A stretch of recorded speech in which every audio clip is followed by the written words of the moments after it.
membranas, que pueden ser tipo de goma, material flexible o un plástico que tenga, digamos, flexibilidad, ¿sí? Que se puedan deformar en el sentido de que por más que se flexionen no se rompa, ¿no? Y entonces ponen en contacto, ¿sí? Dos o más puntos. Entonces cuando yo presiono la tecla, la membrana se deforma y hace la unión. Acá, por ejemplo, tenemos el teclado de membrana y yo ahora les voy a mostrar por internet. Yo lo estuve buscando, teclado de membrana, para que ustedes lo vean. ¿Ven? A ver si Profe, aparece. Sí, sabe que yo una vuelta se me ocurrió una idea, pero bueno, no sé si alguno comparte que es decir. buena. ¿Vio que están los televisores Smart que tienen puertos USB? Sí, Bueno, los LED. sí, sí. Los LED, uno puede mover el puntero con el control remoto, ¿no? Lo que a mí se me había ocurrido es instalar un táctil a través de un Ujú, puerto USB, que sería así sí. como una lámina flexible, como un Esperen. táctil de celular, pero para un televisor Smart. Pero creo que en el Sí, mercado no existe eso. Pero se puede hacer eso o no. sí.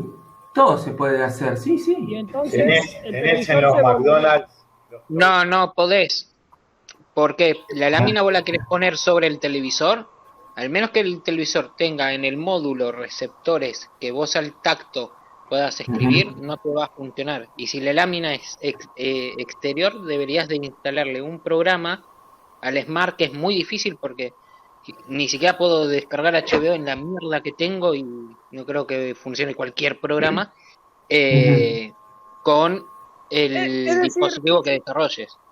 es decir, Pero sí supongamos que ya está hecho el, el táctil no, el teclado sí lo puedes poner por Bluetooth.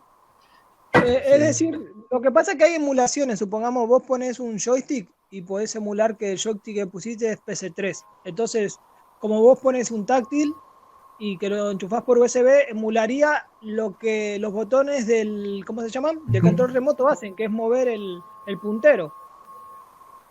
Bueno, la idea Claro. sería que, Sí.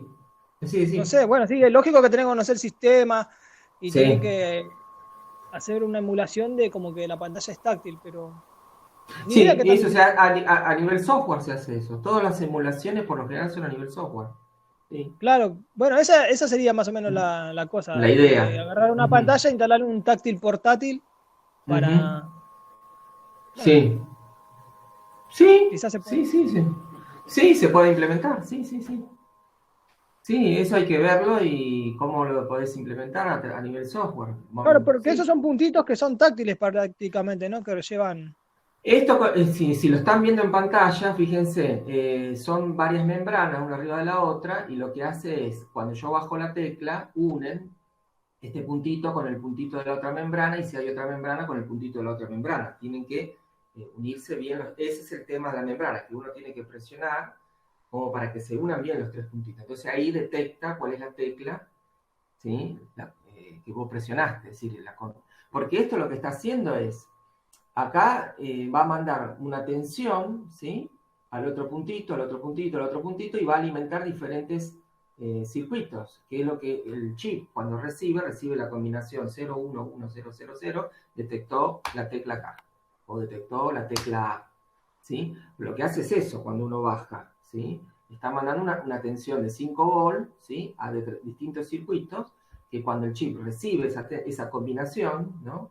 De, no hay tensión, tensión, no, tensión, no hay tensión, tensión, detectó la combinación correspondiente a una determinada letra, ¿sí? Y eso es lo que después mandan al microprocesador, ¿sí? Entonces estas membranas tienen que estar bien ubicadas, tienen que estar bien, porque si no hace el contacto y dice, no me anda la tecla, ¿sí? O, bueno, entonces hay que revisar bien si no se movió la membrana, ¿no?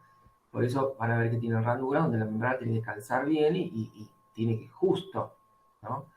Eso es membrana. Después, acá explica, ven por ejemplo la tecla, el deslizador, la estructura superior, y después viene domos de goma, que es lo que nosotros vamos a ver. Bueno, acá, acá son estos que están acá arriba, acá, estos domos de goma. ¿Eh? Y la capa de membrana superior, la capa de membrana medio, la capa de membrana inferior, ¿sí? Y después está la estructura de abajo. Entonces, cuando yo presiono, la tecla, estoy empujando el domo de goma y hace conexión con los diferentes puntos, ¿no? Y ahí donde recibe la combinación eléctrica correspondiente, ¿no? Después están los mecánicos, ¿no? Los teclados mecánicos, que ahora lo vamos a ver, que lo que hace es prácticamente unir directamente los contactos y hay un resorte que hace que la tecla vuelva sola, ¿no? Ahora lo vamos a ver en una imagen. Teclados esto de membrana, mecánicos, ¿ven? Teclado mecánico distinto. Lo vamos a abrir.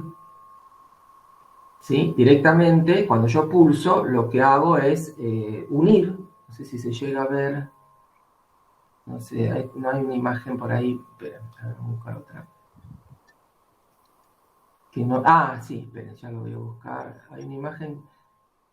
A ver si lo llego a encontrar. Que mostraba bien el contacto. Es como un interruptor, básicamente. A ver si lo encuentro. El otro día lo vi. No está ahora acá. ¿Sí? Pero es un interruptor, o sea, cuando bajo, conecta, o sea, y cuando subo, desconecta, ¿sí? Entonces, para los juegos son más resistentes, o sea, no son más duraderos, por eso las teclas son más duras también. A ver, teclado mecánico, si lo encuentro en la imagen. Acá están, ¿ven? Estos son. ¿Ven? A veces hay esquemas que te muestran el efecto. A ver si lo muestra. No. Bueno, este es el interruptor. Cuando baja, este conector se une con este, ¿sí? Se une y hace la conexión. Y cuando sube, es como que abre el circuito. ¿Sí? A ver si hay alguna imagen visual que lo muestre directamente. Bueno. A ver si la encuentro en algún otro lado. Pero bueno, acá se ven, ¿ven? Se ven. Ahí está, ahí lo muestra, ¿ven? Ahí lo muestra. Lo están viendo, ¿no? ¿Sí? ¿Ven? Ahí abre, Sí, ahí se ve. cierra. Abre y cierra, ¿ven? Ahí está. Ese es el mecánico. Entonces, por eso las teclas, voy a decir, uy, cómo cuesta presionar, porque tiene un resorte que hace que vuelva la tecla. Entonces, cuando yo presioné, conectó y desconecta. Entonces, la conexión es inmediata. Acá, si falla, bueno, se desgasta los metales que hacen la conexión, bueno, hay que cambiar esa tecla completa, ¿no? Pero ese sería el mecánico. En cambio, el de membrana no. Se unen, es flexible la membrana. Cuando presiono, lo que hago es torcer la membrana para que los puntitos se unan. ¿Sí? A ver si lo vuelvo. ¿Ven? Esta sería la membrana. Sí, igual lo único que pasa es que con el tiempo se ponen un poco duras y es más difícil teclear. Claro, exacto. Bueno, eso es con respecto a los teclados. Por eso acá puse un grafiquito muy sencillo para que vean. La membrana une los dos puntos, ¿sí? Y acá el resorte que vuelve y une directamente los dos contactos, ¿no? Bien. Y después están los ergonómicos. Los ergonómicos son los teclados que para las personas que están escribiendo mucho tiempo durante el día, porque están como secretarios, secretarias, y necesitan escribir todo el tiempo, entonces buscan una posición correcta para las manos, ¿no? Están distribuidas las teclas, ¿sí? Para que las manos puedan reposar correctamente, ¿sí? Y que sea una posición más natural, ¿no? Nosotros generalmente tenemos las manos así en el teclado común, y nosotros tenemos la mano en la posición normal, ¿no? Por eso acá dice, son teclados beneficiosos para aquellos usuarios que pasan muchas horas empleando el computador, permite una postura corporal correcta, en ello las teclas están distribuidas de manera que las manos reposan sobre él, con una posición más natural. Habitualmente encontraremos teclados partidos en dos zonas, que ahora se lo voy a mostrar, cada una con una ligera inclinación, unos 15 grados, o también teclas dispuestas a distintas alturas para adaptarse a la distinta longitud de los dedos. Entonces, es de las manos, ¿no? Algunos incorporan un reposo a muñecas para evitar forzar la postura, o al menos que queden apoyados sobre una superficie blanda que no oprima los nervios ni los tendones. Entonces, teclados que lo van a ver de esta Sí, forma. eso es re verdad. Sí, y eso lo de la apoya muñeca, eso sí, te recansa. Sí, y ahora les voy a mostrar esto, ¿ves? Vienen teclados separados directamente para una mano. A ver si lo podemos ver más grande. Ah, sacaron la imagen. Ah, no, está. Tiene que aparecer.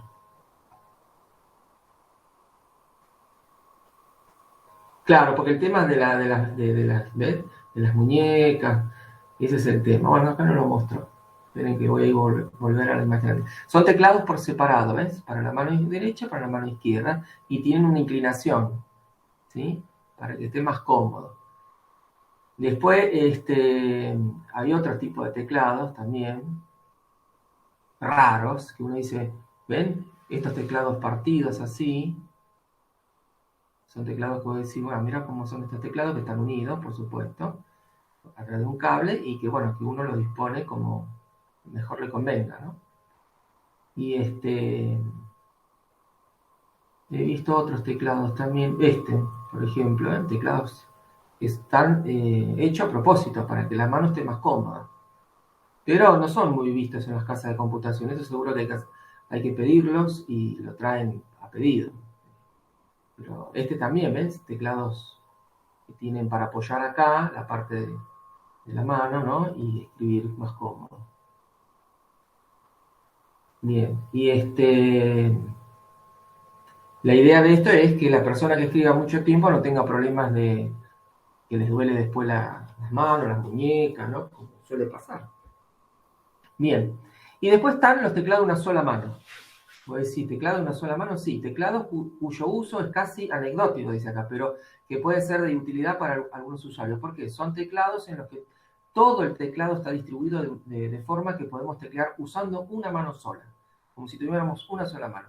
Hay variantes con distribuciones QWERTY. Esto ahora lo vamos a ver. Esta es la distribución del teclado desde que surgió, ¿no? La distribución de por qué las teclas van las letras van en esa disposición, ¿no?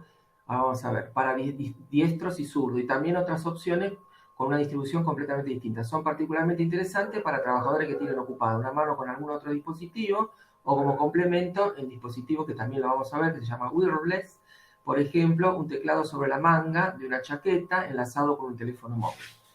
Bueno, lo mismo, no lo vamos a encontrar quizás en casas de computación por ahí principales en Capital, ¿no? Pero en casas de computación comunes estos teclados no los hemos visto, pero existen.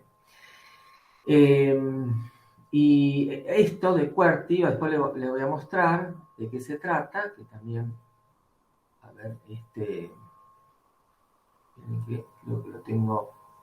Acá hay un video de por qué el tema de...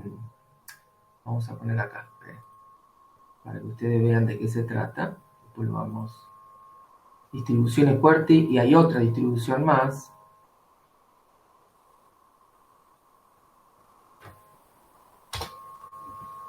Van a ver, ¿sí?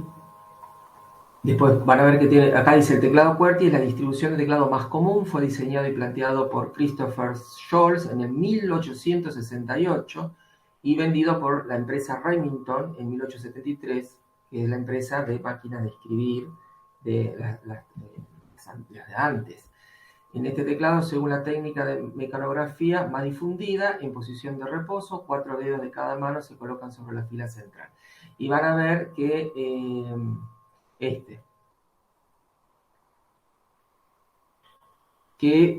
las primeras, acá hay una imagen, a ver si la podemos llegar a ver,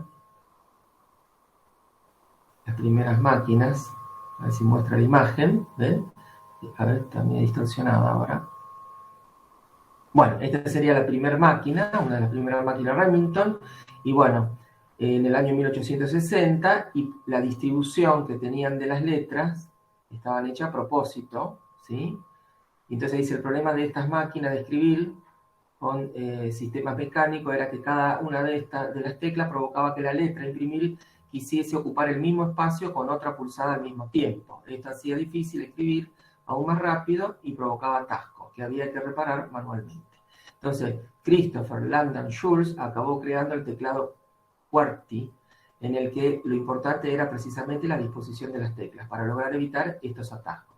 Schulz creó un mapa del teclado en el que separaba lo más posible las teclas que aparecían con más frecuencia en un texto. Entonces dice, esto permitió que efectivamente se redujesen esos atascos del teclado, lo que a su vez permitió que las velocidades de escritura máquina se incrementasen.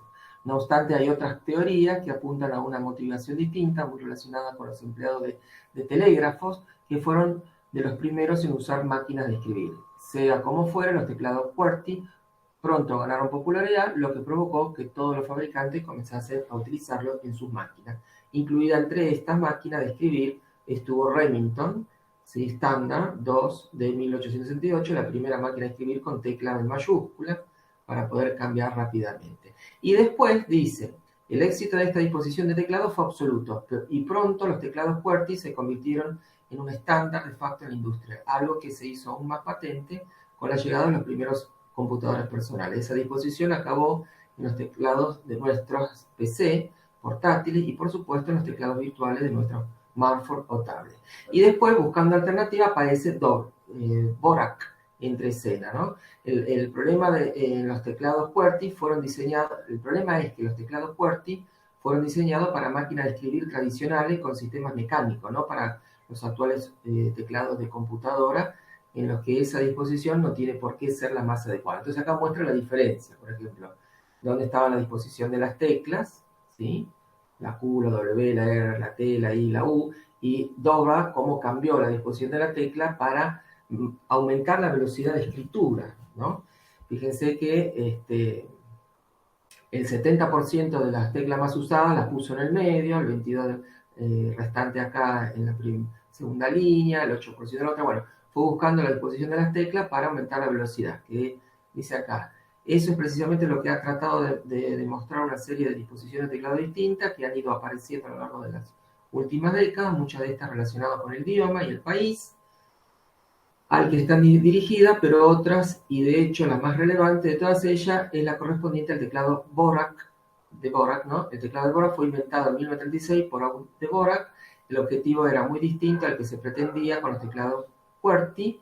En los teclados Dvorak se buscaba precisamente mejorar la velocidad de escritura con estos teclados, además de minimizar los errores y reducir al mínimo el movimiento de los dedos, algo que puede acabar provocando lesiones en las manos, ¿no? Bueno, y así va explicando, por ejemplo, dice, en Dvorak las teclas más utilizadas están en la fila central del teclado, con las vocales a la izquierda, las consonantes a la derecha. En esa disposición del teclado, el 70% de las teclas presionadas se encuentran en esa fila, mientras que el 22% están en la fila superior y el 8% en la fila inferior. En el caso de QWERTY, la fila central ocupa el 32% de las pulsaciones, por el 52% de la superior y 16% a la inferior. Y bueno, y ahí sigue hablando, ¿no? Esto es para que tengan idea de por qué surge esa palabra, ¿no? Uno dice, ¿qué es QWERTY? Es la distribución del teclado que aún hoy en día se sigue usando, ¿no? Que la empezaron a usar los que escribían máquinas de escribir. Bueno, y después está el tipo de conexión. La conexión del teclado con el computador puede ser mediante cable o a través de medios inalámbricos. Las conexiones de cable han variado desde los primeros conectores tipo DIN, de 5 o 6 pines, hasta los USB actuales, ¿no? Acá tenemos el conector DIN, el conector PS2. Todavía sigue habiendo máquinas con PS2 y hoy en día se usa todo USB. Después están los teclados inalámbricos, ¿no? Son comodísimos, que trabajan por ondas de radio. Su ventaja es que disfrutamos prácticamente un escritorio sin cables, ¿sí? Lo mismo con los mouse inalámbricos, ¿no? Trabajan, por supuesto, con pilas, baterías, y el tema es que puede llegar a haber interferencias y ocasionar con otro dispositivo lo que llaman acá contaminación electromagnética, que puede haber errores en la transmisión, pero bueno, hoy en día se usa cada vez más. Después están los dispositivos de señalización apuntadores. Ahí empezamos a conocer el tema del mouse, ¿no? Y otros dispositivos. ¿Por qué? Porque el uso de interfaces gráficos, ¿sí? Porque con la computadora nosotros tenemos una interfaz gráfica a través de iconos, ventanas, botones, barras, hace de que aparezcan dispositivos para poder señalarlos, ¿no? Esperen que voy a habilitar.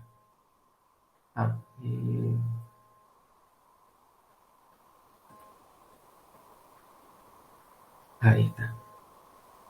Bueno, entonces, Entre esos dispositivos está el mouse, el primero, que fue inventado en el año 1970 por Douglas Engelbart, y se trata de un dispositivo que traduce los desplazamientos, ¿sí?, del dispositivo sobre una superficie 2D, ¿sí?, un papel, un plano, en el movimiento de un indicador, el puntero en la pantalla. ¿Cómo era? Bueno, era un cuadrado de madera y tenía dos ruedas, esta y esta que vemos acá. Con una marcaba el movimiento en X y con otra marcaba el movimiento en Y, y cuando ya estaba posicionado donde quería, tenía un pulsador, un solo pulsador, presionaba el pulsador y seleccionaba el icono que quería. Y se abría, o si se posicionaba sobre una línea donde había texto, se posicionaba, avisaba que ahí quería posicionarse y escribía las letras que faltaban o hacía alguna corrección. Después, como este mecanismo era un poquito medio, digamos, incómodo, se reemplazó por una bola, digamos, incorporada, que esto fue la empresa Telefunken, el invento, donde esta bola lo que hace es mover, digamos, dos rueditas que están con agujeritos, que ahora lo vamos a ver. Entonces una mueve lo que es el eje X y la otra el eje Y. ¿Sí? Fíjense. Entonces tengo, por ejemplo, ¿ven? Esta, supongamos que es el eje X, y esta el eje Y, o al revés, a ver, esta el eje Y y el eje X, bueno. ¿Y qué hace? Hay un LED y un fototransistor, entonces a medida que se va moviendo, esa luz que emite el LED pasan por los agujeritos, ¿sí? El fototransistor detecta los movimientos y va detectando en qué posición está, ¿no? Ya sea en X o en Y, ¿sí? Entonces, y después está el scroll, ¿no? Hoy en día es uno solo, pero hubo una época que había dos, uno para manejar el movimiento vertical y otro para manejar el movimiento horizontal en lo que era la página, ¿no? En lo que era la página. Pero no, el horizontal en sí no funcionaba, era incómodo, entonces quedó solamente el vertical. Entonces yo, cuando hago esto, es más cómodo. Y si me tengo que mover, tengo que hacer clic y mantener apretado y me muevo para la derecha o para la izquierda, como yo quiera, ¿no? Bueno, entonces, esto se usó muchísimo, el mouse este. 2x3 había que sacar la bola porque se ensuciaba, entonces no permitíamos, no solo la bola, sino que ensuciaba acá, en los ejes de esta ruedita. Se ensuciaba los ejes, entonces no... Quedaba toda la pelusa ahí en esas rueditas. Exacto, se quedaba pelusa, entonces vos decías, no se mueve, se movía para arriba y no para la derecha, o se movía para la derecha y no para arriba, entonces había que desarmar y limpiar. Bueno, y después... ¿qué aparecen? Aparecieron los paneles táctiles, ¿no? Es decir, lo que se llama touchpad o trackpad en inglés, ¿no? Es un pequeño panel situado debajo del teclado que responde a presiones leves, ¿no? En ese caso se emplea el dedo para marcar la posición del puntero en la pantalla y pequeños toques para pulsar sobre los elementos de escritorio, ¿sí? Entonces los paneles actuales son capaces de detectar más de un punto de contacto, multitáctiles, y realizar distintas operaciones usando gestos o en función de cuántos dedos se detectan simultáneamente. Esto lo vamos a ver más, no tanto en las notebooks, porque a veces sí se usan, o si no uno pone un mouse USB, sino en los celulares, que está el tema de por gestos, que uno se va con los dedos, va moviendo y va detectando. Se usa más en el celular que a veces en la notebook, ¿no? Aunque la notebook está disponible, o sea, si uno quiere, pero se tarda más. Entonces uno suele usar un mouse o inalámbrico o con cable y se conecta a la notebook y es más práctico. Pero está disponible. Y después está el pointing stick. El pointing stick vinieron en muchos notebooks. Le llaman varilla a esto que ustedes ven acá de color anaranjado, que suele estar situado entre las teclas G, H y B, y se comporta como un joystick. O sea, si yo presiono acá, me muevo hacia arriba. Si presiono acá, me muevo hacia abajo. Si presiono de este lado, hacia la derecha, y el otro a la izquierda. ¿Sí? Es sensible a la fuerza, por lo que la velocidad del puntero en la pantalla dependerá de la fuerza que uno aplique. Si yo presionaba fuerte en la posición de arriba, se movía más rápido hacia arriba. Si presionaba hacia la derecha, se movía más rápido hacia la derecha. Pero mucha utilidad en sí, por eso no lo van a ver en muchos lugares. Después está el trackball, que también esto existe o existió en su momento. Es un dispositivo en el que el usuario debe rotar directamente una bola para mover el puntero en la dirección deseada, ¿sí? Es como un ratón mecánico panza arriba, dice, como si estuviera al revés. también tiene una versión de sobremesa. Entonces yo con esta bola voy moviendo, ¿sí?, el puntero.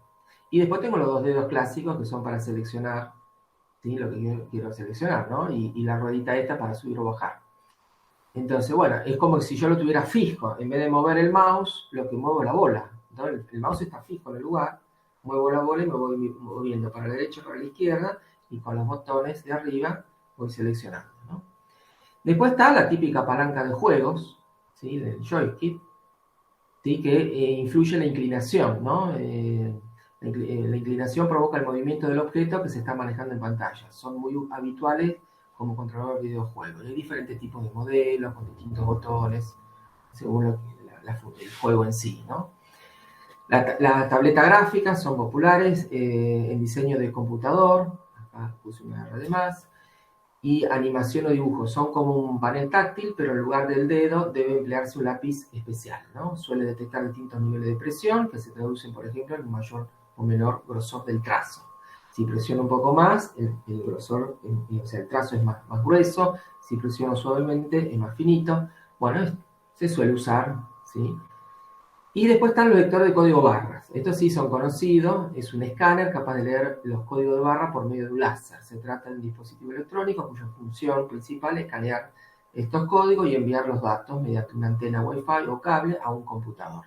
Y hay diferentes tipos de código de barras, ¿no? Entonces, por ejemplo, este es un modelo, el número del país, número de empresa, ¿sí?, número del producto, identifica el producto, y dígito de control, ¿no?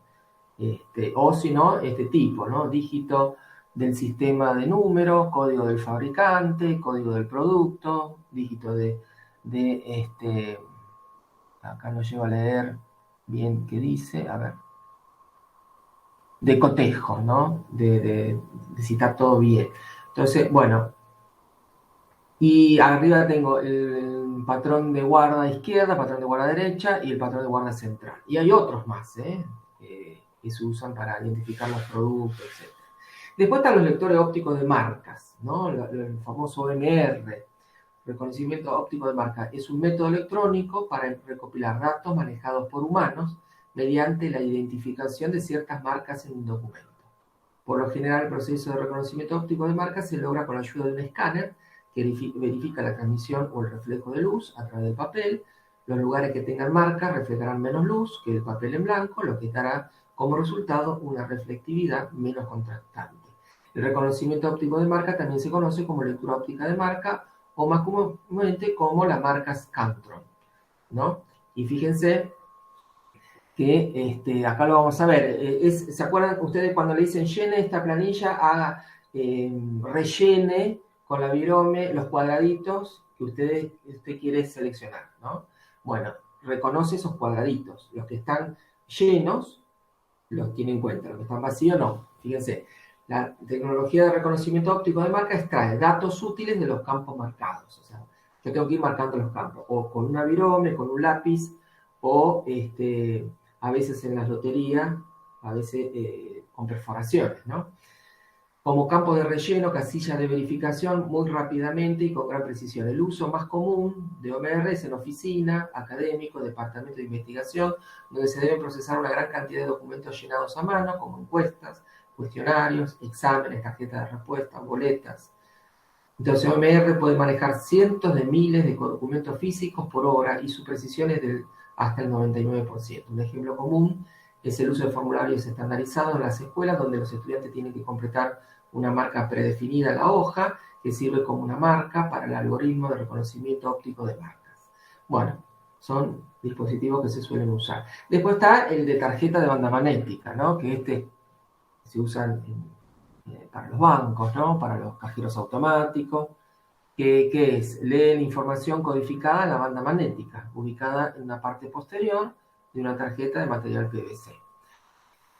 Bien, y después está el lector de caracteres de tinta magnética, que muchos no lo conocen, pero son conocidos como lectores de cheques, ¿no? Fueron creados con el fin principal de agilizar el procesamiento y la liquidación de cheques, acelerando el proceso y evitando los errores tan comunes en su captura manual, en hasta un 25% de transacciones. Son reconocidos como una excelente medida para evitar fraudes. Entonces, es una unidad de lectura que detecta el flujo magnético generado de cada carácter impreso en la tinta magnética por separado en todos los campos de un cheque bancario y que genera como salida leída de los mismos una señal digital. Y fíjense, ahora vamos a ver qué es lo que está marcado acá abajo. ¿Sí? ¿Sí? Por general, el usuario lo puede leer, ¿no? Entonces dice, la tinta utilizada es imanable, es decir, contiene óxido de hierro y además elegible directamente por el hombre. La impresión se hace con una máquina auxiliar denominada inscriptora electrónica. La codificación, llamada MICR, se encuentra en la parte inferior de los cheques y otros comprobantes y generalmente incluye el indicador de tipo de documento, código bancario, número de cuenta bancaria, número de cheque, monto del cheque. Generalmente se agrega después de que presenta un cheque para el pago y un indicador de control. El formato de código bancario y el número de cuenta bancaria es específico de cada país. Esto va a cambiar según el país. La tecnología permite que los lectores MICR escanear y leer la información directamente en un dispositivo de recopilación de datos. A diferencia de los códigos de barra y tecnologías similares, los humanos pueden leer fácilmente los caracteres MICR. ¿Sí? Los documentos codificados se pueden procesar de forma mucho más rápida y precisa que los documentos codificados no CR convencionales. Bueno, esto ayuda a los bancos a trabajar más rápido. Después están los QR, que se usan mucho ahora, que usan unos códigos de puntos especiales, conocidos como QR, ¿no? Códigos QR. Inicialmente se desarrolló en la industria para la gestión de inventario, pero se han extendido entre los consumidores para intercambiar cualquier tipo de información personal. Se caracterizan por 3 cuadrados en 3 de las esquinas, que son estos cuadrados que están acá, 1, 2 y 3. Y después toda la codificación interna, ¿no? Bien. Entonces, esos 3 cuadrados en la esquina que permiten orientar correctamente el código para su lectura. Existen numerosas aplicaciones que permiten, a través de una foto que podamos tomar con el móvil, leer e interpretar el código. Fíjense, hace poco que estaba La Voz Argentina, decía, bueno, pueden votar a través del código QR que se observa en pantalla. Entonces uno acercaba el celular y ya con registrar ese código, ¿no? Uno después podía elegir, ¿no? Y así en otros lugares. Bueno, y después están los dispositivos clásicos de digitalización, los escáneres, ¿sí? Que barren mediante unas de luz un documento con la que divide la imagen en puntos, cada uno de los cuales es convertido en un píxel, ¿sí? De un color concreto. Ahí va a depender la resolución, ¿no? La resolución de escáner indica cuántos puntos por pulgada es capaz de leer. Cuanto mayor sea esa medida, mayor será la calidad de las imágenes que se obtienen, ¿no? Después están los escáneres de transparencias, que permiten escanear negativos o diapositivas. Fíjense acá en la imagen. Yo tengo los negativos, los voy colocando acá y puedo ver tranquilamente la foto, ¿no? Y los escáneres de tambor son los que se producen con mayor fidelidad al documento, pero esto lo usan ya, digamos, lugares donde trabajan con mucha cantidad, ¿no? Porque salen muy caros estos equipos, más de 150.000 euros, ¿no? Y ofrecen mucha calidad, por eso se usa mucho en artes gráficas, ¿no? Y después están los escáneres 3D que, bueno, toman el dispositivo, lo escanean y obtenemos en el computador, ¿sí? La imagen exacta del dispositivo real, ¿no? Este es el escáner 3D, ¿sí? Hay diferentes tipos de escáner y, bueno, de diferentes tipos de software, ¿sí? Que permite después ver esa imagen. Y la cámara fotográfica clásica, que es un dispositivo digitalizador que nos permite tomar la imagen y pasarlo a una imagen digital que después se puede procesar, ¿no? Como comúnmente hacemos. Bueno, esto con respecto al apunte que les mandé. ¿Alguna pregunta relacionada con esto? Si más o menos me fueron siguiendo. Tengo una pregunta, profe, Sí. porque no lo vi. El mouse con la luz. Sí, La luz con el láser. Láser, sí. ¿Cómo funciona? Por rebote. O sea, Por rebote. Claro, vos vas moviendo y según dónde se mueve va detectando tu posición.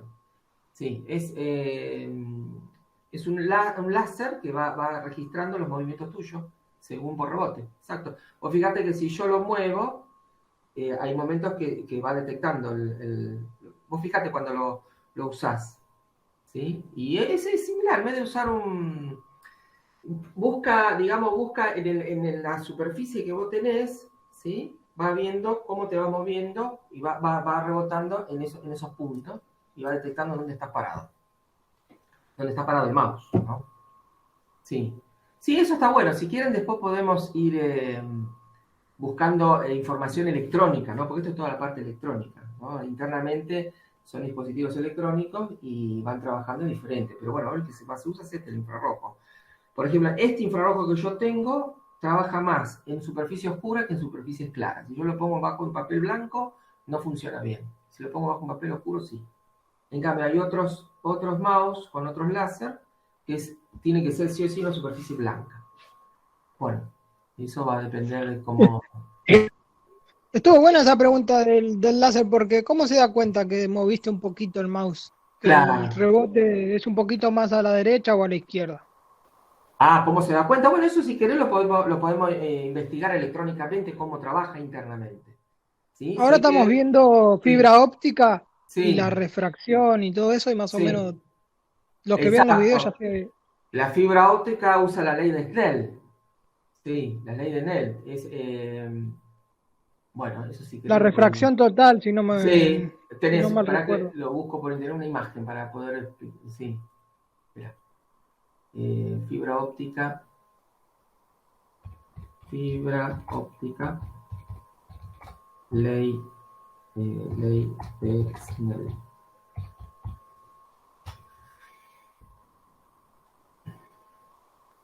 Bien, entonces vamos a buscar imágenes para que vos te des cuenta cómo es. Bien, entonces la ley de Snell, la que yo te puedo... Es esto, este está genial. Bien, a ver si se puede ver más grande. Bueno, vos tenés una imagen mejor, a ver, espera. Vos tenés, por un lado, vamos primero, vamos a explicarlo de una manera más simple. Acá se va a ver mejor, en este se ve mejor. Mira, a ver si lo puedo ver más grande. Ni va a aparecer la imagen. No, es raro, ¿no? No aparece la imagen, no está Sí, lo cargado. que dice más o menos lo que yo entendí es que dependiendo del Acá, ángulo, claro. las, Bueno, no es una mejor imagen, ¿no? Pero bueno, no importa. Vos se ve tenés una imagen buena este es el... atrás, Atrás. Espera. en la búsqueda, ahí se veía una imagen buena, ahí abajo, esa la negra con rojo, esa está buena para explicar o no. ¿Esta? ¿O esta? Esa está buena. Sí, esta está buena. Sí. Se ve que atraviesa y se ve que rebota. Sí, pero mira, te voy a mostrar primero para que vean los demás cómo es. Mira, espera que te voy a mostrar que es el que vos tenés. Este es el núcleo de la fibra óptica y estos son, digamos, lo que recubre la fibra, que son dos medios con distintos índices, ¿no?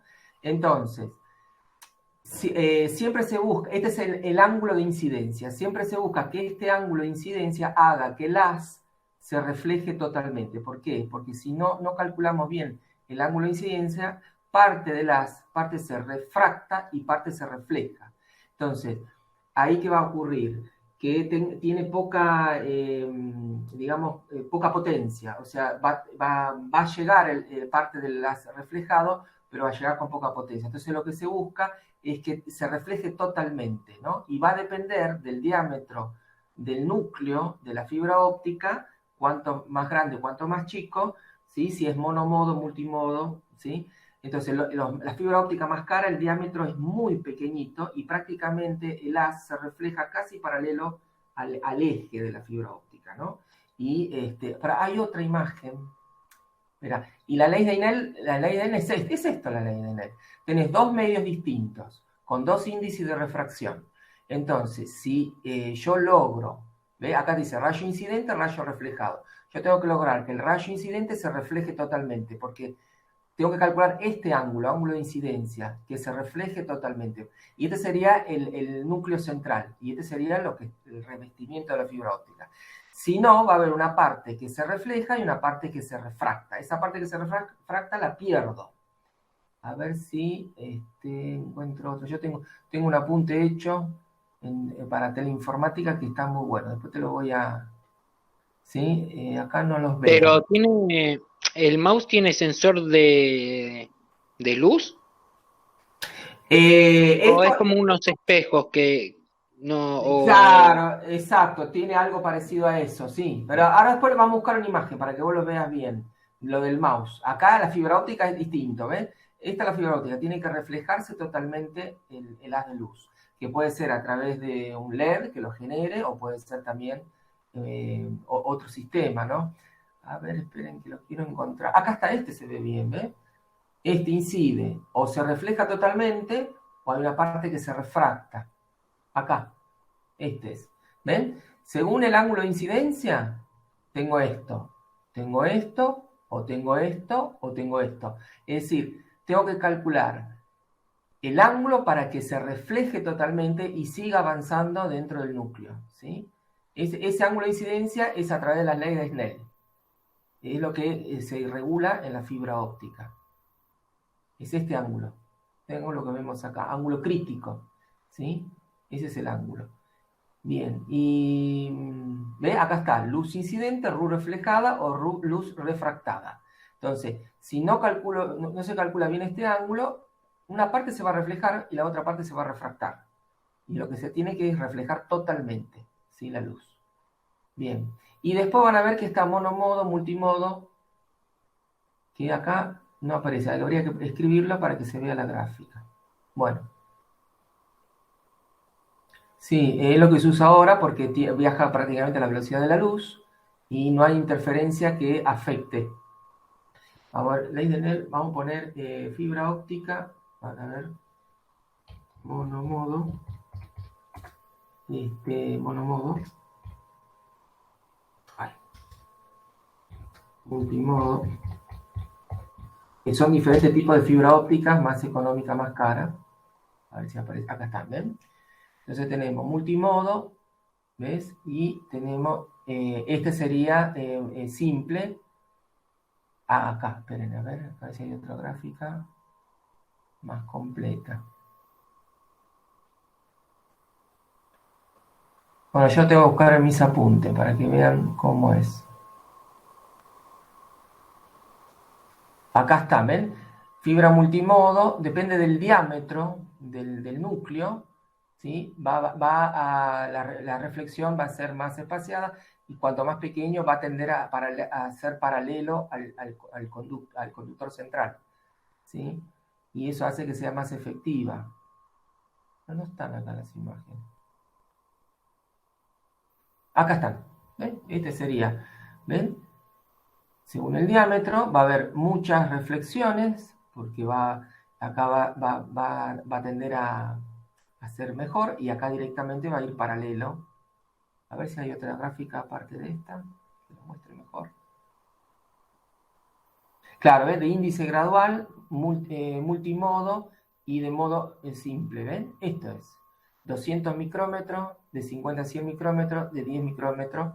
Bueno, multimodo no es tan precisa. Vos querés reproducir esto, acá no lo muestra.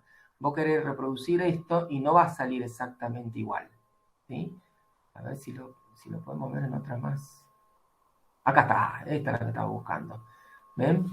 Yo quiero reproducir esto, fíjense, esto es lo que yo quiero reproducir, esto es lo que yo quiero enviar. Este pico que tengo acá. En multimodo, como hay mucha reflexión, porque el diámetro es muy grande, yo voy a recibir esto. Y después lo tengo que corregir. El receptor lo tiene que corregir. Este es de índice gradual, donde yo voy a reducir el diámetro del núcleo, voy a transmitir esto y voy a recibir esto. Ya se parece mucho al original, ¿sí? Y el de simple modo, ¿sí? Al ser el diámetro muy pequeño, prácticamente la luz viaja paralela, o sea, la reflexión es tan pequeña, o sea, el diámetro va a ser pequeño, la reflexión es pequeña y rápida, que prácticamente lo que transmito es lo que recibo.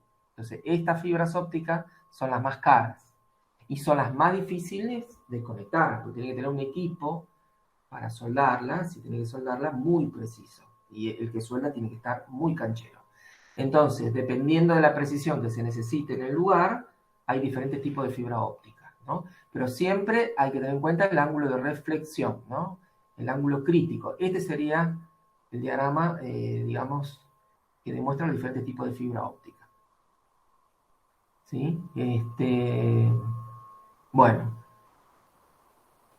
¿sí? ¿Se entiende más o menos a qué va lo de fibra óptica? ¿Sí? El diámetro Sí, del sí, igual yo como que le cambié el tema, ¿no? No, no importa, no importa, viene bien, todo viene bien, porque ahora quiero hablar sobre las actividades prácticas. No, y aparte la ley de Snell. La ley de Snell es muy importante. Ley de Snell es la ley con la cual trabaja la fibra óptica. Acá, que es justamente la fórmula. La ley de Snell es esta fórmula, ¿no? Seno de tita n sobre seno de tita. O sea, los titas son los índices.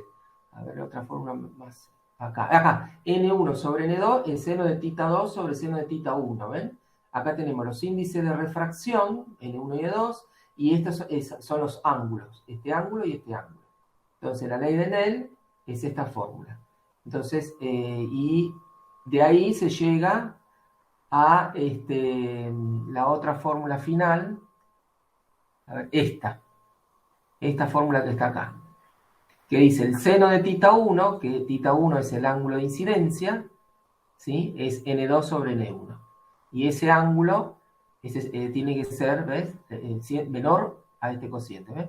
El seno de este ángulo tiene que ser menor al cociente entre N2 y N1. Si yo tengo el índice de refracción de N2, el índice de refracción de N1, hago el cociente, bueno, de acá despejo tita. Tita va a ser el arcoseno de este cociente, ¿no? Y ahí saco el ángulo de incidencia en la fibra óptica. ¿Ves? N1 seno de tita 1 igual a N2 seno de tita 2. Entonces, después dice N1 seno de tita 1 es menor que N2. Seno de tita 1 es menor que N2 sobre N1, ¿no? Estas son las condiciones, que tita 2 sea menor que 90 grados. Si tita 2 es menor que 90 grados, entonces yo puedo decir que seno de tita 2 es menor que 1. Y ahí se simplifica la fórmula. Sí, bueno, esto lo van a ver ahora cuando lo vean en mi coso, van a ver cómo se llega a la formulita esta. ¿Sí? Sí, sí, mejor porque no sé ni lo que es tita, profe. Claro, tita 1 es el ángulo de incidencia. El ángulo de incidencia, el ángulo que yo tengo que calcular para que el haz de luz se refleje totalmente. O sea, que no pase esto, el ángulo de refracción. Tita 2 tiene que ser prácticamente, si este ángulo se refleja totalmente, este tita 2 tiene que valer 90 grados. Por eso te dice, ¿ves? Entonces, ahí se reflejaría. ¿Ves? Ahí se reflejaría. Entonces, va a quedar que seno de tita 1 sea menor que N2 sobre N1. ¿Sí? Es el ángulo de incidencia para que el haz se refleje totalmente y pueda ir de una punta a la otra sin refracción. ¿Sí? Es la fórmula que se utiliza en los cálculos del ángulo de incidencia en las fibras ópticas, la ley de Snell. ¿Sí? No sé si me siguieron más o menos. ¿Sí? Sí, Está bueno. estoy escuchando. ¿Sí? Estaría bueno igual ver lo del mouse, ¿no? ¿Cómo se hace lo del mouse? Sí, cómo trabaja el mouse internamente. Tendría que poner mouse, ¿cómo se llama? Infrarrojo. ¿Cómo funciona internamente? Mouse infrarrojo. Funciona para que vea internamente las imágenes. Internamente. ¿Ven? ¿Ven cómo es el sensor? Bueno, ahora sí tenemos una imagen mejor. A ver. El tema es la imagen ayuda mucho a verlo. A ver, vamos más arriba. A ver si acá tenemos algo. ¿Ve que es como un reflejo? Tiene la lente, el sensor, el LED, ¿sí? Y refleja. Según cómo refleja, detecta el movimiento del mouse. Pero acá no ¿La hay... lente es para amplificar o...? Sí, también amplifica, claro. Internamente lo hace, sí. Sí, exacto.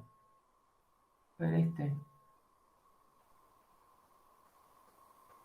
¿Ven?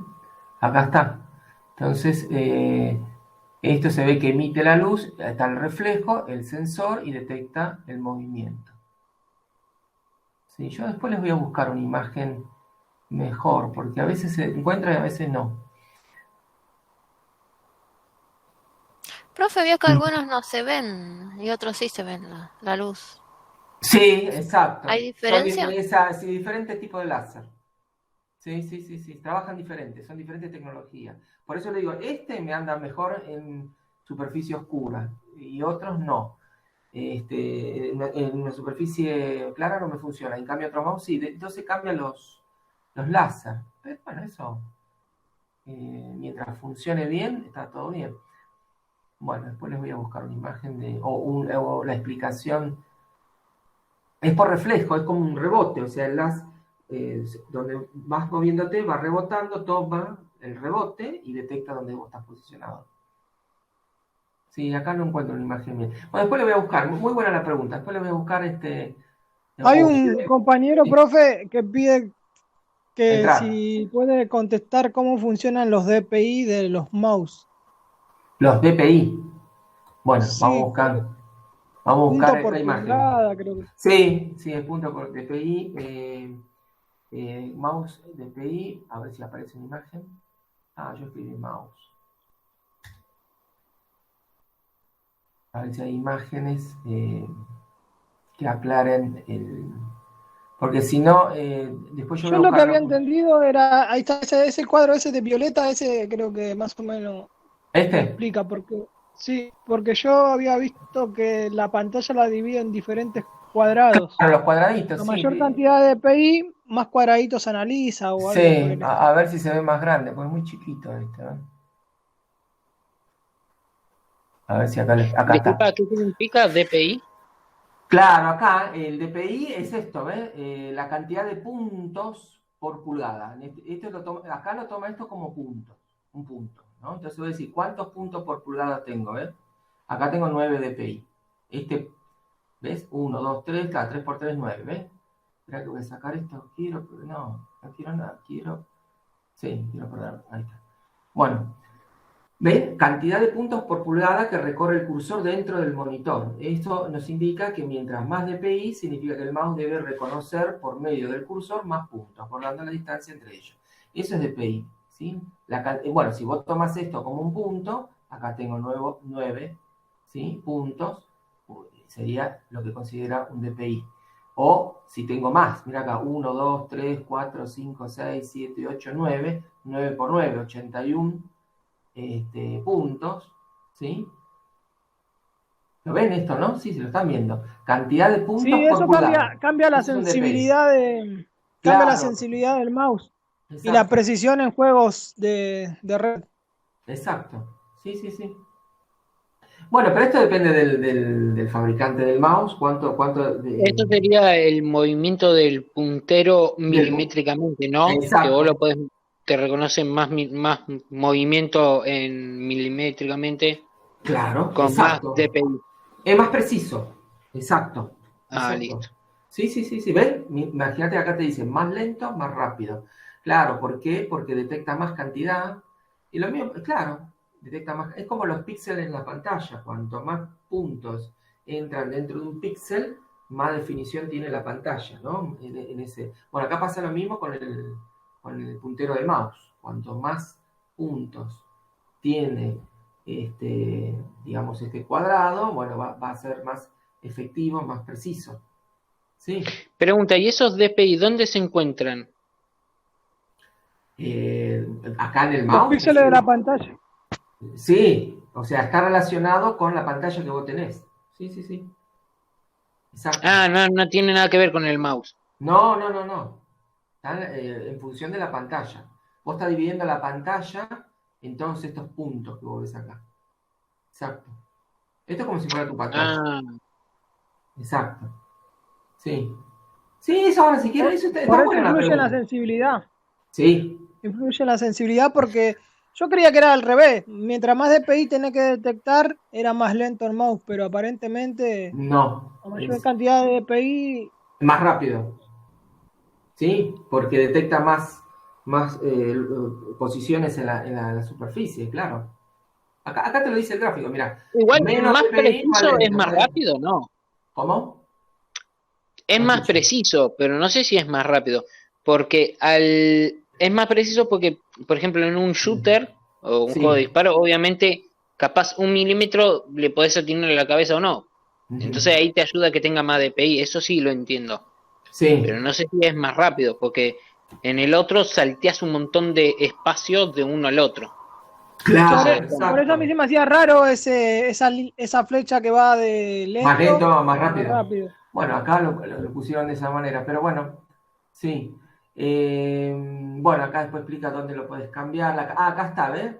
¿Dónde puedo cambiar los DPI del mouse? Los mouse más modernos cuentan con 1 o 2 botones en la parte superior donde lo podemos calibrar.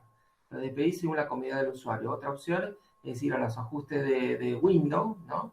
O de iOS, donde podés modificar esta característica en forma más sencilla, ¿no? Hay mouse que lo permiten cambiar desde el propio mouse y si no, hay que entrar a lo que es el sistema operativo para decirle la cantidad que querés. Claro.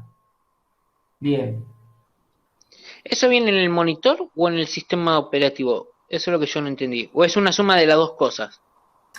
¿O es una suma entre software y hardware? Sí, exacto. Sí, porque el monitor va a tener una cierta cantidad de resolución, al igual que el sistema operativo tiene que reconocer con qué cantidad de resolución trabaja el monitor. Exacto. Y el mouse tiene que poder reconocer. Yo tengo un mouse que tiene como 3 tipos de DPI. Claro, sí. Sí, eso todo depende del mouse que usamos nosotros, sí. Sí. Perfecto. ¿Ves? Por ejemplo, acá te dice, la pantalla mide 24 pulgadas, el mouse tendría que tener por lo mínimo 2400 dpi. ¿Ves? Dependiendo de la pantalla, ¿cuánto tendría? Si tiene más, mejor, ¿no? Por lo mínimo, dice. Como mínimo tendría que haber puesto acá. ¿Influye eso en el rendimiento del procesador o es casi insignificante? No. Sí, no. Esto es más para... No, es casi insignificante, no te digo tanto, pero no, esto no afecta tanto al rendimiento. No, porque esto es el manejo del cursor en la pantalla, la resolución que vos querés con la pantalla, ¿no? El movimiento del mouse, si lo querés más rápido, más lento. Vos podés Ni que configurar fuese renderizado. Claro, exacto. Streaming. Exacto. Sí. Depende de si vos jugás, ¿viste? El tema del que dice acá, ¿por qué los DPI son importantes para los gamers? Claro. Ahí sí, un usuario común ni sabe lo del DPI, ni sabe cuánto DPI tiene. No, pero los gamers sí se fijan en esto. Sí. Sí, no, está buena la pregunta, muy buena. Eso está bueno, o sea, investigar. Esa es la manera de cómo se trabaja, investigar de los diferentes sistemas que tienen cada mouse, ¿no? Bueno, yo ahora les quería mostrar lo siguiente. Yo estuve preparando, esperen que lo ubique ahora, lo de las prácticas presenciales en laboratorio, ya mandé a la dirección, digamos, cuáles son las prácticas, por lo menos que quiero que podamos hacer y ver cómo lo van a... Porque todo pasa por la inspectora, por la inspección, ¿no? Se presenta todo digamos, cómo va a ser la práctica y la inspectora va a aprobar o no, o sea, si aprueba, entonces nos vamos a organizar de ir allá en burbujas, ¿no? Porque de todos los alumnos, más o menos son 24 los que están siguiendo bien la materia, y yo lo dividiría en 3 grupos de 8, pero va a depender también, porque son 3 meses los que quedan. Entonces, si son 3 prácticas, tengo que una práctica repetirla 3 veces. Entonces voy a hacer 3 por 3, 9. Y no sé si van a alcanzar las clases para que podamos ir todo. Entonces hay que ver cómo lo habilitan primero, si van a ser así grupos de 8, o las 3 prácticas las ponemos en 2, y así podemos ir en menos grupos, ¿sí? En diferentes días. Bueno, eso me lo ahora el instituto lo va a, digamos, establecer, ¿no? Bueno, y yo pensé en las siguientes prácticas, ¿no? Primero, práctica número 1. Bueno, acá esto se lo voy a pasar después a ustedes. ¿Cómo vamos a trabajar en las actividades presenciales con el tema de los protocolos, etcétera, ¿no? Entonces, ahí están los objetivos de las prácticas, ¿no? El objetivo fundamental es armar, configurar, optimizar y actualizar una computadora, diagnosticar, localizar, optimizar fallas de hardware, bueno, o sea, encima manejar discos rígidos, bueno, diferenciar los sistemas operativos, lograr integrar todos los conceptos teóricos trabajados con la parte práctica. Bueno, las principales son las siguientes. Primero, me parece muy fundamental el tema de la fuente de alimentación. ¿Por qué? Porque la fuente de alimentación tiene que funcionar correctamente. Es el corazón de la computadora, es como el corazón del ser humano. Si el corazón funciona mal, bueno, el resto de los órganos también van a funcionar mal. Entonces, es muy importante que la fuente de alimentación esté bien. Entonces, en este caso, se va a hacer el mantenimiento, lo que se llama mantenimiento preventivo, ¿sí? Y mantenimiento correctivo de una fuente, ¿no? ¿Cómo es? Ahora lo vamos a analizar. El mantenimiento preventivo de la fuente es para evitar daños futuros, ¿sí? ¿Por qué? ¿Producto de qué? Del polvo que se puede que ingresa en la fuente de alimentación, las pelusas, ¿no? El mal funcionamiento del ventilador, porque cada vez va funcionando más lento porque se está llenando de tierra, en algún momento se detiene, eso provoca calentamiento de la fuente, ¿sí? O, digamos, hay mucha tierra acumulada, mucho polvo acumulado, que hace que también los transistores que estén dentro se empiecen a calentar y la fuente empieza a deteriorarse. Y el mantenimiento correctivo de la fuente es cuando ya la fuente funciona mal o no funciona, es decir, que impiden el adecuado, digamos, no está trabajando, ¿no? Entonces, ¿cómo se hace? Bueno, después tenemos el tema de la segunda práctica, está relacionado con las memorias, los discos rígidos, los DVD, los DVD-ROM, ¿no? En el sentido de cómo ir cambiando los discos rígidos, qué tipo de rígido hay, cómo se conectan, los bancos de memoria, ¿sí? Analizar el tipo de memoria que tiene una determinada máquina, cómo se la puede ampliar, ¿sí? El caso de las conexiones de los discos con IDE, los discos serial ATA, ¿sí? Las grabadoras de DVD, que hoy vienen todas prácticamente serial ATA, pero bueno, hay grabadoras todavía IDE, bueno, cómo se ponía máster esclavo, cómo formatear un disco, ¿no?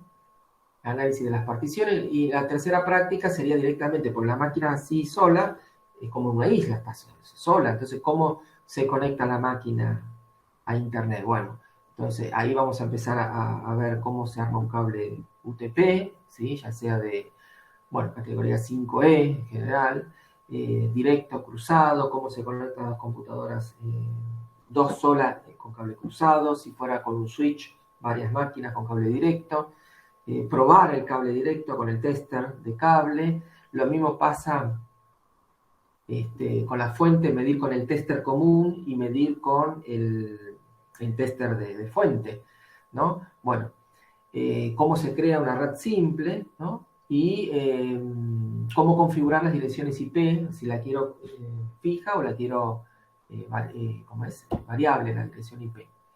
Y probar con el comando PIN que funcione todo correctamente. Bueno, la idea de estas tres prácticas, por lo menos fundamentales, en laboratorio en diferentes fechas, ¿no?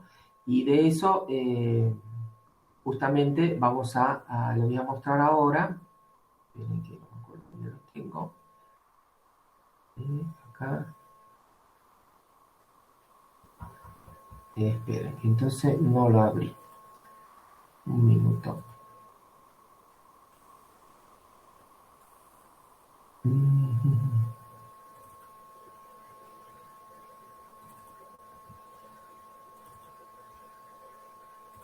Bien, y esta va a ser la primera práctica que también se lo voy a colocar. Bueno, el objetivo es eso, ¿no? Como estuvimos hablando antes, todo lo que es mantenimiento preventivo y mantenimiento correctivo, ¿no? Entonces, ¿qué vamos a poder emplear? Bueno, vamos a tener que tener por lo menos un aire comprimido. Generalmente los que hacen servicio de computación directamente tienen el compresor, ¿sí? Pero bueno, si no un aire comprimido, vamos a tener que usar una brocha, un kit de herramientas, paño para limpiar, limpiador de contacto, un aceite, un lubricante. Y los pasos que vamos a hacer es lo siguiente. Primero vamos a desconectar la fuente de alimentación, ¿sí? Quitando, por supuesto, los tornillos que la sujetan. Y vamos a desconectar los cables y vamos a sacarle la tapa, ¿no? Una vez que sacamos la tapa, vamos a buscar hacer una limpieza con el aire comprimido y después con la brocha limpiar bien las partes para que ustedes vean. Lo mismo pasaría con el ventilador, si es necesario limpiarlo y ponerle el aceite. Y en el caso de limpieza de los contactos, si llega a estar sucio, ¿no? Y, bueno, la lubricación del ventilador, que es muy importante. Se le saca este papelito que tiene acá y ahí se coloca la lubricación. Después, si uno quiere, lo puede volver a pegar con algún pegamento o directamente no se coloca. y se lo limpia bien. Y después la parte correctiva, bueno, después se conecta de vuelta a la fuente y lo que vamos sí a medir con respecto a esto es el tema de la tensión, ¿no? Con el tester. Bueno, fíjense, en la parte correctiva, ¿de qué trata? ¿Cómo vamos a probar la fuente de alimentación? Bueno, ¿cómo se prueba? Primero vamos a analizar el conector, los conectores, ¿no? Fíjense que el conector principal está distribuida la alimentación de esta manera, ¿no? 3,3, 3,3, 3,3, 12 volt, ¿no? 5, tierra, todo lo que es tierra. Y nosotros para probar la fuente vamos a unir el cable verde con cualquiera de los cables de tierra, ¿no? Se hace un puente con un alambrecito, ¿sí? Y de esa manera cuando nosotros enchufamos la fuente sola, sin estar conectado a ningún lado, la fuente va a arrancar y con el tester vamos a poder medir las diferentes tensiones, ¿sí? Entonces vamos poniendo la punta del tester donde nosotros tenemos que medir, acá está el puente, ¿sí? Puente que no vamos a hacer, y vamos a controlar las tensiones. Con el tester o con el tester para fuente. Hay un tester para fuente donde directamente se conectan las fichas de la fuente de alimentación y en pantalla salen las tensiones que tienen que tener cada uno de los cables, ¿no? Hay diferentes tipos de tester de fuente, ¿no? Este es otro modelo, y acá lo vamos a ver cómo se conecta, ¿no? Y va indicando, ¿no? Las tensiones que tiene. Y este es otro modelo, bueno. Igual no es tanto necesario los testers de fuente porque con el tester común ya se puede medir. Uno se tiene que tomar el trabajo de poner uno en el negro que es masa, en algún de los pines de masa y el rojo vamos a ir probando los diferentes puntos. Bien, y después, si la fuente, una vez que nosotros probamos, por algún motivo no funciona, bueno, hay que ver si es el fusible. El fusible, uno analiza si se cortó el fusible. Bueno, algunos vienen para poner y sacar, otros hay que desoldarlo y soldar otro fusible del mismo tipo, de las mismas características. Y el fusible se puede medir con continuidad, ¿no? Si está funcionando o no. Y después, el tema importante son que a veces los capacitores que tiene la fuente, por la vida útil de los mismos, si hace 5 años que estoy usando la máquina o más, puede pasar que estén la parte de arriba de los capacitores como inflados, como que tiende como una punta. Y eso significa que el capacitor ya está muy deteriorado, ya hay que cambiarlos, o a veces oxidados. ¿Por qué? Porque por la humedad, o sea, muchas veces hay mucha humedad en el ambiente y esos condensadores capacitores, ¿sí? Son, digamos, como dice acá, este tipo de daño es frecuente en equipos ubicados en zonas costeras donde las partículas salinas viajan en el aire. Cabe aclarar que contar con espacio óptimo de temperatura y humedad, como sería la sala con aire acondicionado, alarga la vida de esos, ¿no? Entonces van a ver que están parece como si estuvieran oxidados. Entonces estos capacitores hacen de que la fuente no entregue la energía correcta que tiene que entregar. Entonces van a ver que en vez de 12,3 figura 11,1, ¿sí? En los testers. A ver si se ve con una imagen. Por ejemplo, ¿ven? 11,6. A veces esto puede ser también la carga que tiene, ¿no? Hay que medir la fuente sin carga y la fuente con carga, ¿no? Y ver si cae la tensión, ¿no? Fíjense, 11,7, ¿ven? 11,9, tendría que ser 12, 12,2, 12,3, ¿no? Pero eso puede ser porque esté la fuente que hay que, digamos, cambiarla y ver, o si cuando está conectada, si la carga hace que caiga la tensión, ¿no? Si cae mucho, el sistema no va a funcionar bien. Por eso a veces van a ver que en las computadoras a veces aparecen las pantallas azules, se reinicia, y a veces no es por un problema en sí del Windows, ¿no? A veces puede ser por algún virus, ¿no? Pero a veces es por un problema de la fuente de alimentación. La fuente de alimentación no está trabajando bien, no está entregando energía como corresponde. Entonces empieza al hardware a funcionar mal y hace que el sistema operativo lo detecta y empieza a salir pantalla azul o que se reinicia. Bien, eso es lo que les quería decir. Bueno, esto va a depender ahora de si me aprueban, ¿no? Digamos, lo que yo les mandé, a ver si la inspectora o el equipo de inspección, para poder hacer las clases prácticas y poder ir allá y hacerlo, ¿no? Con las máquinas, desarmar, armar. Y empezamos con esto que me parece importante para que vean que en sus casas también el día de mañana que detecten algo, se animen a decir voy a ver la fuente de alimentación. ¿Sí? La desconecto, la limpio, y si detectan que hay algunos componentes que pueden llegar a estar mal, bueno, ahí sí consultar los que reparan fuente o comprar una fuente nueva de última, ¿no? Y cambiarla. Bueno, ¿alguna pregunta que me quieran hacer? Sí, una pregunta. Sí. En el caso de que aceptaran el Sí. proyecto, nosotros tendríamos que llevar algún insumo, tendríamos que algún elemento, o todo está en el instituto. Sí. Es más, yo hice pedido para que esté todo en el instituto. Sí. No. Lo único que van a tener que llevar ustedes es el tema de la protección para el tema del COVID, ¿no? El barbijo, alcohol, si lo que, algo personal para ustedes, ¿no? Pero no, el resto va a estar todo en el instituto. Yo hice un pedido y bueno, vamos a ver si funciona todo bien y bueno, yo creo que va a andar todo bien, así que bien, yo lo tengo por acá, el pedido. Este es el pedido que hice, con todo con los links para que ellos, test de fondo de alimentación, ficha, roseta, empactadora, gripeadora, cables, cables, cúter, juego de destornilladores, pinza, multímetro, test de red, destornilladores, switch, router, y los kit de herramienta y estos que estuvimos viendo recién para poder trabajar, ¿no? Bueno, vamos a esperar, vamos a ver si esta semana me contestan y mientras tanto nosotros vamos a ir haciendo trabajos de investigación, un trabajo interesante de investigación que pueden llegar a trabajar en grupo, estaría bueno eso también, es sobre los gabinetes, o sea, los diferentes tipos de gabinetes que existen en el mercado. ¿Sí? No es que uno dice va a cualquier gabinete, según lo que uno necesita va a un gabinete o a otro. No va por decir, vi un gabinete, me encantó, me compro ese gabinete y listo, no. Los gabinetes cumplen una función, dependiendo de si va a ser para un servidor, si va a ser para una computadora hogareña, ¿sí? Si es para una pyme chica, o sea, cambian los gabinetes.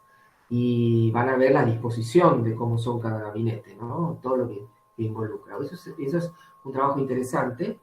Y bueno, después el tema de los monitores, ¿no? De cómo fueron evolucionando. Bien, y así vamos viendo paralelamente los trabajos de investigación con las prácticas, ¿no? Profe, Sí, le hago una pregunta. sí. ¿Usted ya dio así como pruebas o trabajos prácticos de prueba como con nota fija? ¿O Sí, todavía no? Sí, yo ya di los trabajos prácticos que tuvimos hasta ahora en el primer cuatrimestre, yo ya los evalué, yo internamente pongo nota. Como estamos en pandemia, en la institución o todas las instituciones tienen que poner no notas, sino lo que se llama la rúbrica, ¿no? O sea, cómo van los alumnos cada uno, si participan o no participan. Sí, Pero yo internamente sí pongo. los primeros trabajos como nota serían como nota así como para aprobar o desaprobar. ¿Son estos lo de las prácticas? Estas prácticas que vamos a ver ahora van a ir, esto van a ir con nota y van a ir promediadas con los trabajos que vamos haciendo durante el año que ustedes me van entregando. Y después va a haber a fin de año un examen integrador que va a ser a través de la plataforma conceptual, ¿sí? Donde van a tener 2 horas, por ejemplo, empiezan a las 7, terminan a las 9, 9 y cuarto, y esa sería la nota conceptual, ¿no? La que va después a intervenir digamos, en comercio de las planillas, ¿no? Del instituto. Sí. ¿Para qué fecha, perdón? Y esto lo vamos a determinar a medida que me van entregando el cronograma del segundo cuatrimestre. Generalmente es noviembre. Las clases terminan realmente los 20 y pico de noviembre, 22 de noviembre, bueno, va a ser antes del 20 de noviembre. ¿Y este trabajo conceptual que usted está Es un comentando? trabajo, claro, que va a ser sobre todo lo que fuimos viendo durante el año. Por supuesto que yo le voy a mandar un índice de los temas que entran, ¿no? O sea, de todo lo que fuimos viendo durante el año, yo armo siempre un índice de unidad por unidad de todo lo que fuimos viendo, lo que van a tener que repasar, ¿sí? Conceptualmente, ¿no? Son preguntas conceptuales, tipo múltiple choice, ¿no? Y a ver cómo van con los conceptos teóricos, ¿no? Los conceptos que fuimos durante todo el año. Fuimos viendo durante todo el año. Sí. Profe, entonces su materia termina noviembre. Todas las materias van a terminar en noviembre. No, ¿Qué pasa? Que no me acuerdo en qué materia nos dijo que terminábamos en marzo del año que viene. Sí. No. La cursada de este año termina en noviembre y se extiende por el tema de la pandemia hasta abril del año que viene. Sí, pero la cursada se termina ahora en noviembre y después hay una extensión, ¿sí? Para todos aquellos que por ahí deben trabajos prácticos o que por ahí necesitan recuperar el examen integrador, tienen, o sea, la materia se terminaría en abril, digamos, completamente, pero la cursada termina en noviembre. Claro, como que se promociona en noviembre y para los que no llegan a promocionar, se sigue rindiendo. Para regularizar la materia. Para regularizar la materia, exacto. La Okay. materia se regularizaría si los que terminan bien en noviembre, ¿sí? Ahí los que terminan, digamos, quedan ahí. Y los otros siguen hasta marzo-abril, sí. Sí. Los pendientes de acreditación, no me acordaba la frase. Son pendientes de acreditación, los que están acreditados y los que son pendientes de acreditación, ¿no?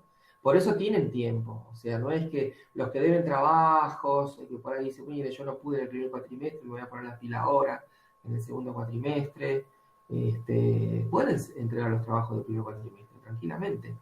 La idea es que ustedes se organicen, por eso yo ponía fechas, ¿no? Porque yo necesito cerrar un primer cuatrimestre porque lo piden. Cierra el primer cuatrimestre, cierra el segundo cuatrimestre, ¿sí? Y bueno, es más, ahora esperen que se los voy a mostrar.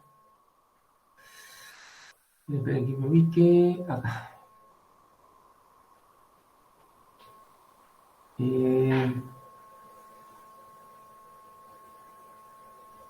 Ahora lo voy a buscar, a ver, esperen alumno.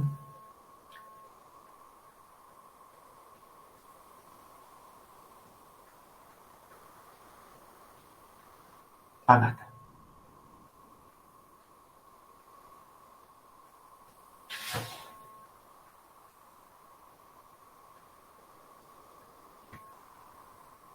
Bueno, ¿ven? Esta es una planilla.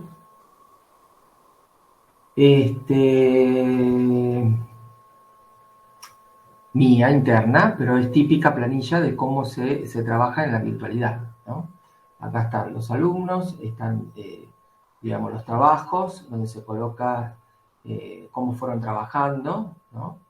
¿Sí? Los que están en condiciones de aprobado el primer cuatrimestre, ¿sí? Los que están pendientes de acreditación, que hasta ahora no están todos bien, y fíjense, EP es en proceso, ¿ven? En proceso es pendiente de acreditación, ¿sí? En proceso. Y bueno, después va a haber el segundo cuatrimestre, condiciones de segundo cuatrimestre, después viene el tema de la calificación final numérica. Esperen. Directivo. Esta es arquitectura de computadores. Bueno, esperen. El de ustedes voy a buscar. Lo tengo por algún lado. Responsabilidad. Sí, pero es muy parecido. Yo el otro día lo envié. A ver.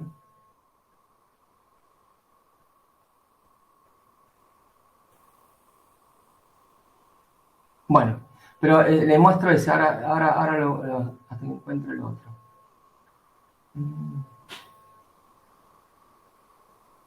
Bueno.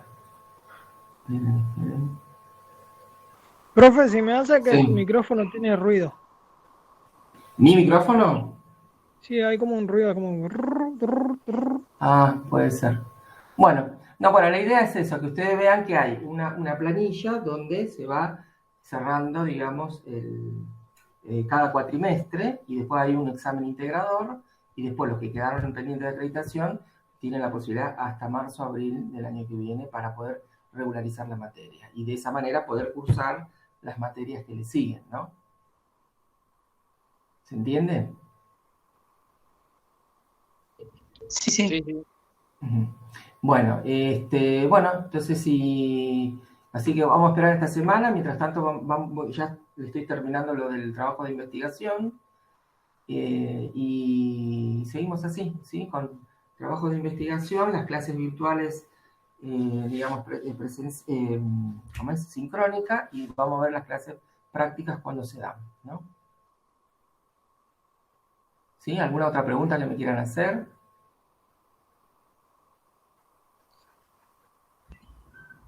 Yo tengo que aprender a usar bien el tester, profe, porque yo Bueno, arreglo, sí. reparo computadoras, pero nunca aprendí bien.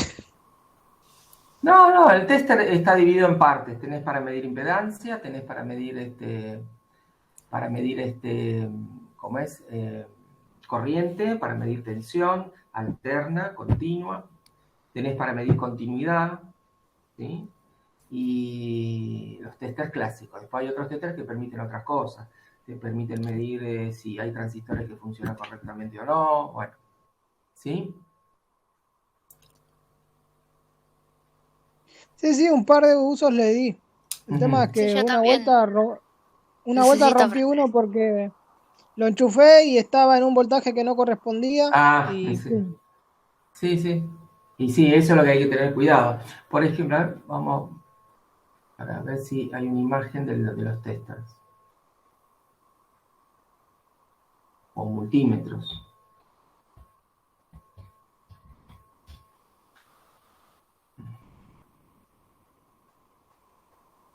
Bueno, a ver, por ejemplo, bueno, estos son los digitales. A ver si se puede ver el clásico, el común, que es para que lo vean. ¿Ves? Por ejemplo, este es un clásico común, uno de los más económicos. A ver si se puede ver más grande. A mí me gusta ver la imagen más grande. ¿Ven? Acá tenemos, a ver si lo puedo ver más grande todavía. Bueno, acá tenemos, ¿ves? Cuando es así, con la niñita abajo es tensión alterna, tensión continua, ¿sí? Impedancia, ¿sí? Y acá tenemos amperaje. Acá está diciendo el máximo amperaje que puede soportar este tester son 10 amperes.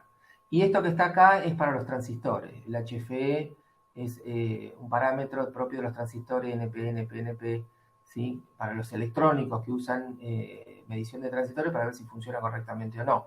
Después tenés el tema de la continuidad, donde hay generalmente un parlantito, un dibujo, eso te permite medir continuidad, básicamente, ¿no? Esto es voltaje y esto es tierra.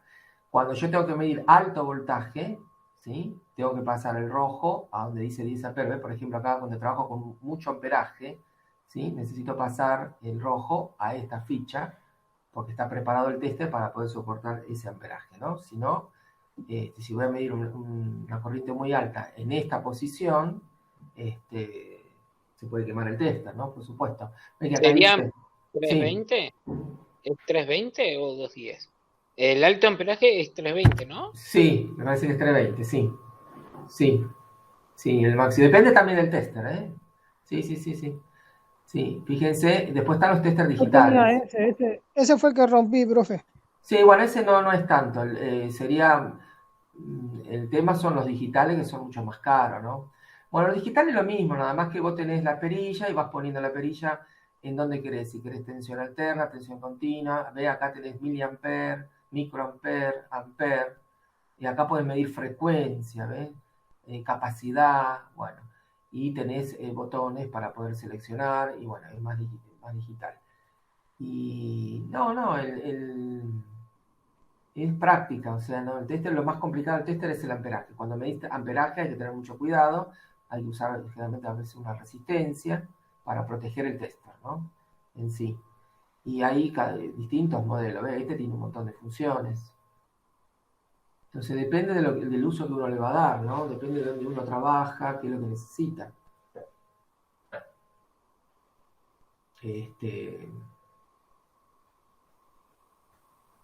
Así que bueno, así está dividida la sección. Acá también, ¿ven?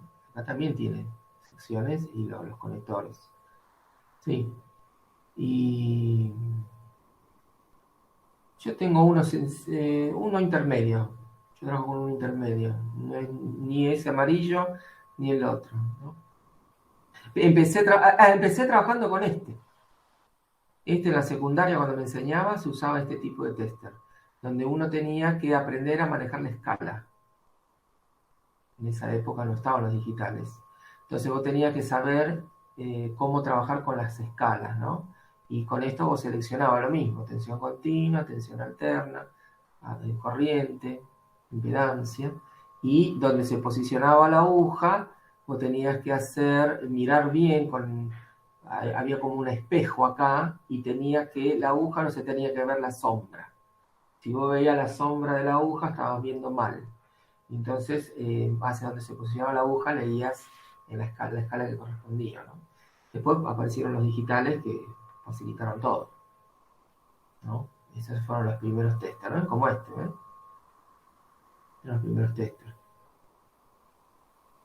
Y también había que siempre tener cuidado, ¿no? Por eso ahora, cuando llegamos a la clase presencial, vamos a trabajar con el tester para medir tensión, ¿sí? Continuidad, impedancia. Estos ya son profesionales, estos trabajan en laboratorio. Las empresas de electrónica trabajan con multímetros de laboratorio de alta precisión. Acá en los testers comunes vos tenés 28,20 y a veces necesitan tener 6,59, ¿no? Una precisión muy extrema cuando trabajan con circuitos electrónicos, ¿no? Se usan también para calibrar, ¿no? Para calibrar, sí, osciloscopios, sí. Sí. Este es el clásico. Acá está, mirá, acá tenés uno que explica las escalas.